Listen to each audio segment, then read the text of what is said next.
देवता और असुर दोनों ही नैतिकता प्राप्त करने के इच्छुक थे और क्षीर सागर के मंथन से अमृत पाने के लिए दोनों ही लालायत थे।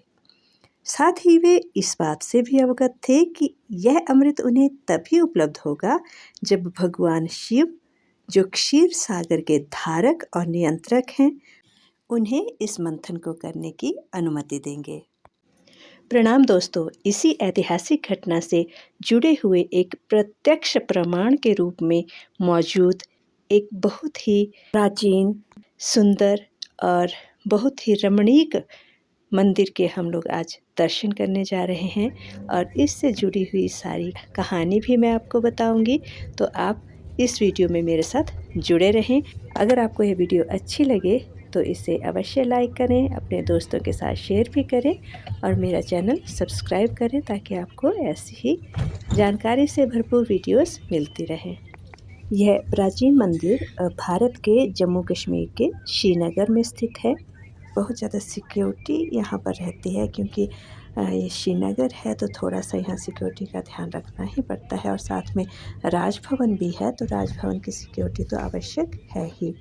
और इतने शांत और मनोरम वातावरण में पूजा करने के लिए मन अपने आप ही प्रसन्न और शांत हो जाता है। सब प्रकार के आपके जो भी डिस्ट्रैक्शंस हैं उनसे बिल्कुल ध्यान हट जाता है यहाँ पर पहुँचते ही और दिल बस यही करता है कि हम यहाँ बैठकर आराम से पूजा करें। यहाँ पर आपको एक कार पार्किंग मिल जाती है अच्छी सी, यहाँ पर आराम से कार पार्क करके आप मंदिर में दर्शन करने जा सकते हैं। तो आज हम जिस मंदिर में जा रहे हैं उस मंदिर का नाम है ज्येष्ठा देवी। ज्येष्ठा देवी तीर्थ स्थल या जीथयार एक हिंदू तीर्थ स्थल है जो मुख्य रूप से शक्ति के एक रूप ज्येष्ठा यानी ज्येष्ठा देवी को समर्पित किया गया है। इस मंदिर को प्राचीन काल से ही कश्मीरी पंडितों द्वारा उच्च सम्मान दिया जाता रहा है। मंदिर परिसर का वातावरण बहुत ही शांत है और ध्यान लगाने के लिए बहुत ही एक उपयुक्त स्थान है। तो जब भी आप कहीं भी जाना चाहें किसी मंदिर में तो इस मंदिर में अवश्य ही आएँ क्योंकि यहाँ पर ध्यान लगाने के लिए सबसे अच्छी जगह है। मंदिर जाने के लिए राजभवन के साथ वाला रास्ता जो है वो हमें लेना होता है और ऐसा महसूस होता है कि हम एक बहुत ही शांत घने जंगल में पहुंच गए हैं। तो आइए आज यात्रा करते हैं ज्येष्ठा माता जी के इस प्राचीन मंदिर की। मंदिर के बाहर ही जेंट्स और लेडीज़ के लिए अलग अलग स्नानागार बने हुए हैं। ये है वही स्नानागार, अंदर यहाँ पर आराम से स्नान किया जा सकता है।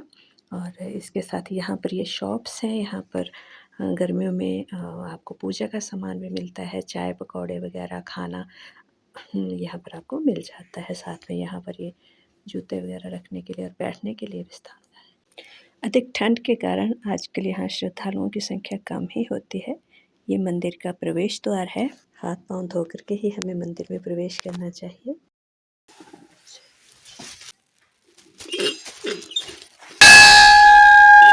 प्रवेश द्वार से अंदर जाते ही कुछ सीढ़ियाँ हैं और सीढ़ियों के सामने ही सबसे पहले भगवान गणेश जी का मंदिर है और उसके बाद भगवान हनुमान जी का मंदिर है। अंदर जाते ही एक शॉप है। यहाँ पर आपको सभी तरह की पूजा की सामग्री मिल जाएगी और धार्मिक पुस्तकें भी आपको मिल जाएंगी। ये मंदिर परिसर है।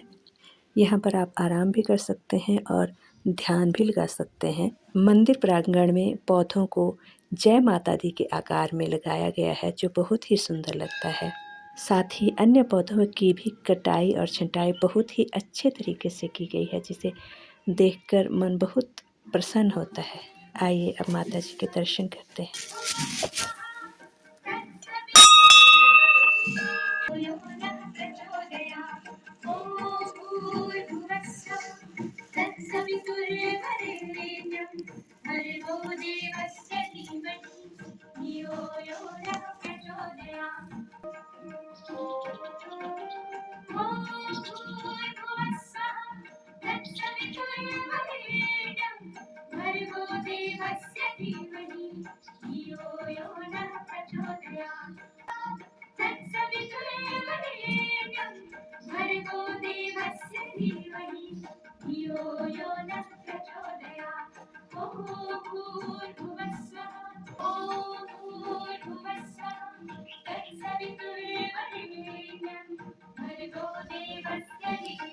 ज्येष्ठा माता जी की पूजा करने के लिए, उनकी आराधना करने के लिए उन्हें दिया, धूप, अगरबत्ती, फूल, सिंदूर और सुहाग की निशानियाँ, खीर चढ़ाई जाती है। आपने देखा होगा कि यहाँ पर मंदिर जो है उसकी एक अलग शैली से उसे बनाया गया है। जो मेन मंदिर होता है उसको एक पवित्र कुंड के मध्य में बनाया जाता है। आमतौर पर मंदिर पानी से भरा रहता है और साफ़ सुथरा रहता है, परंतु आजकल क्योंकि बहुत ज़्यादा ठंड पड़ रही है तो पानी भी यहाँ पर कम है। ये देखो नीचे आप देख सकते हैं लिखा हुआ है ज्येष्ठा देवी मंदिर। तो यहाँ पर जो है माता की जो मेन मूर्ति है, और ये अभी नया मंदिर बनाया गया है। पुराना मंदिर काफ़ी जीर्ण हो चुका था, जीर्ण हालत में था, तो इस मंदिर का जीर्णोद्धार किया गया है और लकड़ी का बहुत ही अच्छा काम यहाँ पर किया जाता है। ये सारा जो भी है नक्काशी लकड़ी पर की गई है। और यहाँ पर ये जो प्राचीन मूर्तियाँ थी वो यहाँ पर हैं। यहाँ पर आप कश्मीर के कुछ जो आप कह सकते हैं कि कभी नहीं होना चाहिए था, कुछ दर्दनाक जो यहाँ का इतिहास रहा है उसके कुछ चिन्ह यहाँ पर आपको मिल जाएंगे। आइए अब माँ के दर्शन करके, उनको प्रणाम करके, उनसे आशीर्वाद लेकर प्रसाद ग्रहण कर लेते हैं।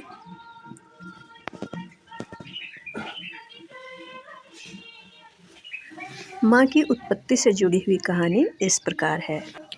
ज्येष्ठा माँ की उत्पत्ति एक महत्वपूर्ण घटना से संबंधित है जो क्षीर सागर के मंथन के दौरान हुई थी।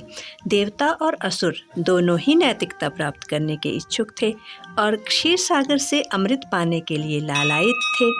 साथ ही वे इस बात से भी अवगत थे कि यह अमृत उन्हें तभी प्राप्त होगा जब भगवान शिव, जो क्षीर सागर के धारक और नियंत्रक हैं, उन्हें इसे मंथन करने की अनुमति देंगे। इसलिए दोनों पक्षों ने बड़ी श्रद्धा के साथ भगवान शिव जी की पूजा की। उनकी पूजा और भक्ति से प्रसन्न होकर भगवान शिव ने इस शर्त पर सहमति व्यक्त की कि जो भी पदार्थ समुद्र मंथन से निकलेगा वह देवताओं और असुरों दोनों को समान रूप से मिलेगा। समुद्र मंथन के बाद निकलने वाले पदार्थ की प्रकृति से अनजान उन्होंने खुशी से शर्त स्वीकार कर ली। क्षीर सागर को प्राप्त करने के लिए निसंदेह अमृत प्राप्त करने के विशेष उद्देश्य से दोनों पक्ष उलझन में थे, क्योंकि उन्हें यह नहीं पता था कि इससे मंथन करने के लिए किस विधि का उपयोग किया जाना चाहिए। इसलिए निराश होकर वे पुनः भगवान शिव के पास गए और उनसे प्रार्थना की कि वे उन्हें दिव्य शक्ति प्रदान करें जिससे समुद्र मंथन संभव हो सके। वरदान दाता भगवान शिव ने उन्हें एक एक वरदान दिया। आगे की कहानी जानने से पहले ये जान लेते हैं कि मंदिर परिसर में पौधों से लिखा गया बहुत ही सुंदर ओम है और बहुत बड़ी शिवलिंग है, शिवालय है यहाँ पर। तो ये आप देख सकते हैं कि कितनी बड़ी यहाँ पर शिवलिंग है। साथ में गणेश जी हैं, भगवान नंदी जी हैं। मंदिर के अंदर चारों तरफ को मैटिंग की जाती है क्योंकि यहाँ बहुत ज़्यादा ठंड होती है और पाँव जो है अगर आप फर्श पर या टाइल्स पर रखेंगे तो उसमें दिक्कत होती है बहुत ज़्यादा। इसलिए बहुत ही अच्छे से यहाँ पर गर्मी का इंतज़ाम किया जाता है। यह शिवलिंग बहुत प्राचीन है। लोगों की इस मंदिर में और शिवालय में बहुत आस्था है। आइए अब माँ ज्येष्ठा की उत्पत्ति से जुड़ी हुई कहानी को आगे बढ़ाते हैं। मंदार पर्वत जो सबसे बड़ा पर्वत था और क्षीर सागर को मथने के रूप में इस्तेमाल किया जा सकता था। दूसरा, भगवान नारायण ने कूर्मदेव का अवतार लिया जो एक विशालकाय मगरमच्छ था। केवल वही इस विशाल पर्वत को अपनी पीठ पर धारण कर सकते हैं। वासुकी नाग ने अपने शरीर को मंदार पर्वत के चारों ओर रस्सी के रूप में इस्तेमाल करने की पेशकश की। उसमें अकेले ही क्षीर सागर पर्वत को मथनी बनाने की शक्ति है। मंदरा पर्वत नारायण और वासुकी नाग की सहायता पाकर प्रसन्न होकर देवताओं और असुरों ने मंथन की प्रक्रिया शुरू की। यद्यपि प्रारंभ में उन्हें 14 रत्न प्राप्त हुए, जिनमें से एक रत्न माँ लक्ष्मी के रूप में प्राप्त हुआ। लेकिन अचानक उसमें से कालकूट या हलाहल नामक विष निकलने लगा। ऐसा भयानक विष जिसका घातक प्रभाव पूरे ब्रह्मांड को तुरंत नष्ट कर सकता था। समस्त ब्रह्मांड की रक्षा के लिए भगवान शिव ने उस विष को अपने कंठ में धारण कर लिया। यही कारण है कि भगवान शिव का कंठ नीला दिखाई देता है। देवता और असुर प्रसन्न हुए और उन्होंने पुनः भगवान शिव की स्तुति की और उन्हें नीलकंठ के नाम से संबोधित किया। दोस्तों, यहाँ पर माँ शारदा अर्थात माँ सरस्वती शिला रूप में विराजमान है। देवताओं ने भगवान विष्णु को देवी लक्ष्मी प्रदान की। इससे असुर क्रोधित हो गए। क्रोध में उन्होंने लक्ष्मी को भगवान विष्णु से छीन लिया और उन्हें गुप्तगर नामक गुफा में बंदी बनाकर रख दिया, जिसे अब गुप्तकर या गुप्तकार के नाम से जाना जाता है। असुरों के इस कृत्य से भगवान शिव का क्रोध भड़क उठा और उन्होंने अपनी दिव्य शक्ति से देवी ज्येष्ठा और वीर वैताल को उत्पन्न किया, जिनके पास सभी असुरों का नाश करने की शक्ति थी और देवी लक्ष्मी को उन असुरों के चंगुल से मुक्त करने की शक्ति थी। कार्य पूरा होने पर भगवान शिव ने अपनी शक्ति से और अपनी कृपा से उन दोनों को मानव जाति की रक्षा और उत्थान की शक्ति प्रदान की। माँ ज्येष्ठा का निवास, जो जिठ्यार के नाम से जाना जाता है, श्रीनगर शहर में गुप्तकार नामक स्थान से कुछ ही दूरी पर है। देवी ज्येष्ठा की पूजा करने वाले सभी भक्त पूरी तरह से सुरक्षित रहते हैं और उन्हें माता की कृपा निरंतर प्राप्त होती रहती है। ज्येष्ठ महीने के दौरान सभी गुरुवार को पके हुए पीले चावल, जिन्हें कश्मीरी में तेहर कहते हैं, चढ़ाने की परंपरा रही है। सभी लोगों के लिए कश्मीर का यह प्रसिद्ध प्राचीन तीर्थ सभी क्षेत्रों में सिद्धि, रिद्धि और बुद्धि प्राप्त करने का स्थान है। तो दोस्तों, यह थी माँ ज्येष्ठा के मंदिर से जुड़ी हुई प्राचीन कथा। मंदिर में बहुत प्राचीन शिवालय है जो सबसे ऊपर जाकर के आपको देखने को मिलेगा। पहले यहाँ पर शिवलिंग ही हुआ करती थी और ऊपर ये छोटा सा शेड था। अब इस मंदिर को बहुत अच्छे से डेवलप किया गया है। बहुत ही सुंदर इस मंदिर को बना दिया गया है। कश्मीरी पंडितों की माँ ज्येष्ठा के मंदिर में बहुत ज़्यादा आस्था है।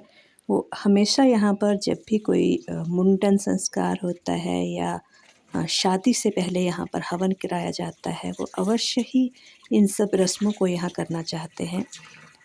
आप जब भी कश्मीर घूमने आएँ तो माँ ज्येष्ठा के मंदिर में अवश्य आएँ। यहाँ पर आपको बहुत सारी सुविधाएं मिलेंगी। आपको रहने के लिए आवास मिलेगा। वहाँ पर आपको किचन की सुविधा भी मिलेगी। रूम में आपको वॉशरूम भी मिलेगा और अलमारी, बिस्तर, गर्म पानी, गैस वगैरह की सभी सुविधाएं आपको वहाँ पर मिलेंगी। 400 यात्रियों तक का आवास यहाँ पर उपलब्ध है।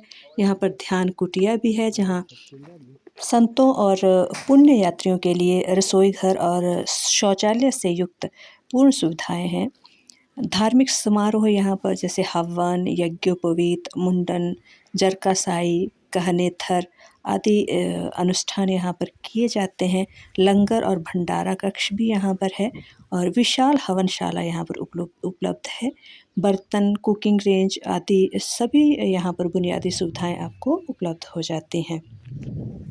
दैनिक ज़रूरतों और आवश्यक वस्तुओं के लिए यहाँ पर प्रोविज़नल स्टोर है। पूजा सामग्री का काउंटर 12 घंटे खुला रहता है और समाचार भजन के लिए सामुदायिक LED टीवी भी यहाँ पर उपलब्ध है। CCTV की तहत निगरानी यहाँ की जाती है और STD फ़ोन की सुविधा भी यहाँ पर है।